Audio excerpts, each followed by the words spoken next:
How to create task lists directly in Google Chat. Open a browser and search for Google Chat and wait for it to load. Then tap on the first suggestion shown of Google Chat and make sure it is from the official web page. Now you have to go ahead and tap open a space. If you do not have a space, create one or join one. At the top, as you can see, there is the option of task. You simply have to go ahead and tap on the task tab. Now wait for it to load and mind it might take a while.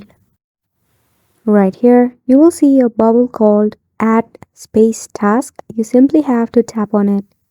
Now the first thing, you have to add a title of this task.